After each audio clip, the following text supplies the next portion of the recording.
Taiwan ఆక్రమణ విషయంలో dragon ఒక్కసారే వ్యూహం మార్చిందా? ఈ ప్రశ్నకు సమాధానం అవునని వినిపిస్తోంది. తైపీ విషయంలో కొంతకాలంగా సైలెంట్గా ఉన్న బీజింగ్ ఊహకందని రీతిలో యుద్ధ విమానాలను, నౌకలను ద్వీప దేశం వైపు మళ్లించింది.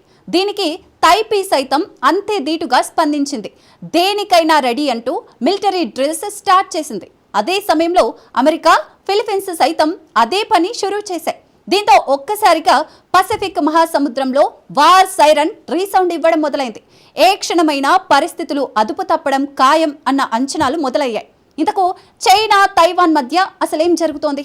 జిన్పింగ్ అదృశ్యం సమయంలోనే చైనా యాక్షన్ మారడానికి రీజన్ ఏంటి? ఈ మొత్తం ఎపిసోడ్ ఎప్పుడు ఎలా టర్న్ అవ్వబోతోంది? Let's watch.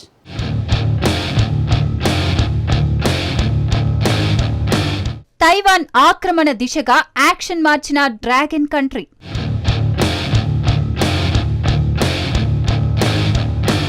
ఫైటర్ జెట్స్, యుద్ధ నౌకలతో తైపీని చుట్టుముట్టిన చైనా.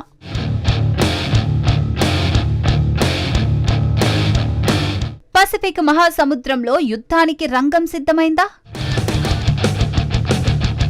చైనా అధ్యక్షుడు జిన్పింగ్ గత కొన్ని రోజులుగా అజ్ఞాతంలో ఉన్నాడు. ప్రతిష్టాత్మక బ్రిక్స్ సమ్మిట్ కు కూడా హాజరు కాలేదు. మిస్సింగ్ వార్తలు పెరుగుతున్నా ఒక్కసారి పబ్లిక్ లోకి రాలేదు. కనిపించకపోవడంపై క్లారిటీ కూడా ఇవ్వలేదు. ఈ క్రమంలోనే చైనాలో అధ్యక్షుడి మార్పుపై తీవ్ర చర్చ జరుగుతోంది. సరిగ్గా ఇలాంటి సమయంలోనే చైనా మిలిటరీ యుద్ధానికి ఏమాత్రం తీసిపోని యాక్షన్ షురూ చేసింది. ద్వీప దేశం తైవాన్ను చుట్టుముడుతోంది. ఇక్కడే ఎన్నో ప్రశ్నలు ఉదయిస్తున్నాయి. వాటిలో ఒకటి చైనాలో జిన్పింగ్ శకం ముగిసిందా అన్నది అయితే, రెండోది అధ్యక్షుడి ఆదేశాలతో సంబంధం లేకుండా తైపీ ఆక్రమణకు చైనా PLA సిద్ధమవుతోందా అన్నది. మరోవైపు జిన్పింగ్ మిస్సింగ్ ఎపిసోడ్ ను డైవర్ట్ చేయడానికి కూడా చైనా సైన్యం ఈ తరహా చర్యలకు దిగుతోందా అన్న అనుమానాలు కూడా కలుగుతున్నాయి. అసలేం జరుగుతుందోనన్న ప్రశ్నకే వస్తే,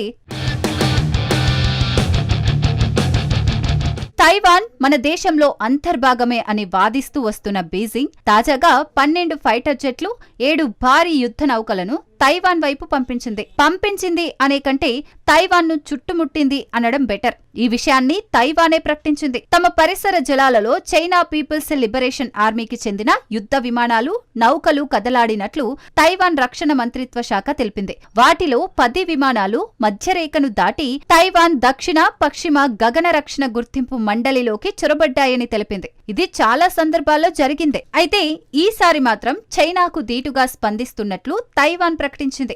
చైనా సైనిక కదలికలపై తైపీ తగిన జవాబిచ్చింది. మా సార్వభౌమత్వాన్ని రక్షించేందుకు అన్ని చర్యలు తీసుకుంటున్నాం. మా విమానాలు, యుద్ధ నౌకలు, తీర రక్షణ క్షిపణి వ్యవస్థలు మోహరించాం. పరిస్థితిని నిరంతరం పర్యవేక్షిస్తున్నాం, తైవాన్ మంత్రిత్వ శాఖ పేర్కొంది. బహుశా ఇది చైనా కూడా ఊహించి ఉండదు.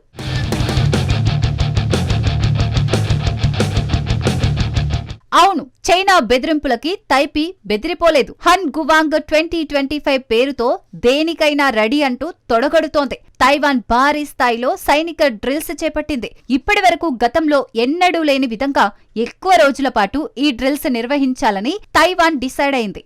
ఈ డ్రిల్స్ లో తాజాగా తయారు చేసిన ఆయుధాలు, అమెరికా నుంచి దిగుమతి చేసిన M1A2T అబ్రామ్స్ యుద్ధ ట్యాంకులు, high mobility artillery rocket system వంటి వాటిని వినియోగిస్తోంది. ఈ డ్రిల్స్ లో అన్ని సర్వీసుల రెగ్యులర్ దళాలతో పాటు 20,000 మందికి పైగా రిజర్వ్ ఫోర్స్ కూడా పాల్గొంటోంది. రాత్రి పగలు అనే తేడా లేకుండా ఈ డ్రిల్స్ నిర్వహించాలని నిర్ణయించుకుంది. అంతేకాదు, సైనిక విన్యాసాల సమయంలో విమాన ప్రయాణాలు, రవాణా వ్యవస్థలో తాత్కాలిక అంతరాయాలు ఏర్పడే అవకాశం ఉన్నాయని తైవాన్ ప్రభుత్వం హెచ్చరించింది. ఈ యాక్షనే చైనాతో యుద్ధానికి తైపీ సిద్ధమవుతోందా అన్న అనుమానాలకు తావిస్తోంది. మరోవైపు తైపీ సైనిక డ్రిల్స్ పై చైనా తీవ్ర స్థాయిలో స్పందించింది. సైనిక డ్రిల్స్ పేరిట తైవాన్ అధికార పార్టీ ప్రజలను మోసం చేస్తోందని విమర్శించింది. తైవాన్ లో ప్రస్తుతం DPP పార్టీ అధికారంలో ఉంది. తైవాన్ పై చైనా ఆధిపత్యాన్ని DPP తీవ్రంగా వ్యతిరేకిస్తోంది. తైవాన్ స్వతంత్రాన్ని కోరుకునే పార్టీగా DPPకి గుర్తింపు ఉంది. ఈ క్రమంలో అధికార DPP చర్యలపై చైనా శివాలెత్తిపోతోంది. తైవాన్ ప్రజలను స్వతంత్రం పేరిట DPP మభ్యపెడుతోందని చైనా రక్షణ మంత్రిత్వ శాఖ ప్రతినిధి కర్నల్ జియాంగ్ బింగ్ విమర్శించారు. వాళ్లు ఎంత శిక్షణ తీసుకున్నా, ఎంత ఆధునిక ఆయుధాలు వినియోగించినా చైనా దాడిని తట్టుకోలేరని, తైవాన్ చైనా పునః ఏకీకరణ చారిత్రక అవసరమని సంచలన ప్రకటన చేశాడు. సీన్ కట్ చేస్తే దక్షిణ చైనా సముద్రంలో చైనా నుంచి తీవ్ర ముప్పును ఎదుర్కొంటున్న ఫిలిప్పీన్స్ వైమానిక దళం అమెరికా పసిఫిక్ దళాలతో కలిసి సైనిక కసరత్తులు ప్రారంభించాయి. ఈ సైనిక డ్రిల్స్ ఎప్పుడూ ఎలా అయినా మలుపు తిరిగే ప్రమాదం లేకపోలేదు.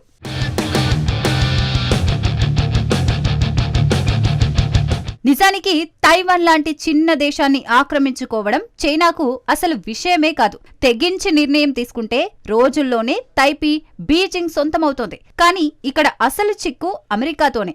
ఎందుకంటే అమెరికా తైపీకి అండగా నిలుస్తోంది. తైవాన్ పై చైనా కన్నెర్ర చేసిన ప్రతిసారి సీన్లోకి వచ్చి సవాల్ చేస్తోంది. అంటే తైవాన్తో యుద్ధం చేయాలని డిసైడ్ అయితే అమెరికాతోనూ యుద్ధానికి సిద్ధమవ్వాలన్నమాట.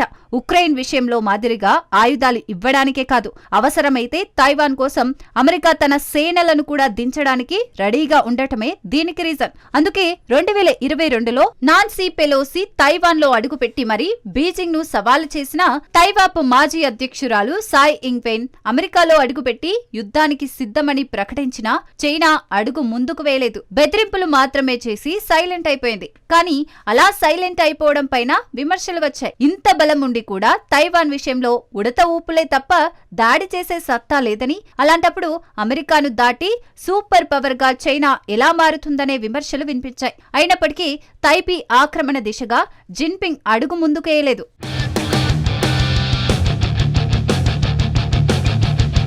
ప్రస్తుతం జిన్పింగ్ అజ్ఞాతంలో ఉన్నాడు. అసలు ప్రెసిడెంట్ పవర్ అతడికి ఉందో లేదో కూడా తెలియడం లేదు. ఇలాంటి సమయంలో China People's Liberation Army Taiwan పై ఫోకస్ చేయడమే ఉత్కంఠ రేపుతోంది. బహుశా తైవాన్ సైతం చరిత్రలోనే అతిపెద్ద సైనిక డ్రిల్స్ చేపట్టడానికి రీజన్ అదే కావచ్చు. సో పసిఫిక్ మహాసముద్రంలో ఇన్ని దేశాలు నిర్వహించిన మిలిటరీ డ్రిల్స్ ఎప్పుడు ఎలా మారతాయో ఊహించడం కూడా కష్టమే. ఒకవేళ చైనా తెగించి తైవాన్ పై దాడికి దిగితే అసలు సిసలు యుద్ధం మొదలయ్యేది అప్పుడే.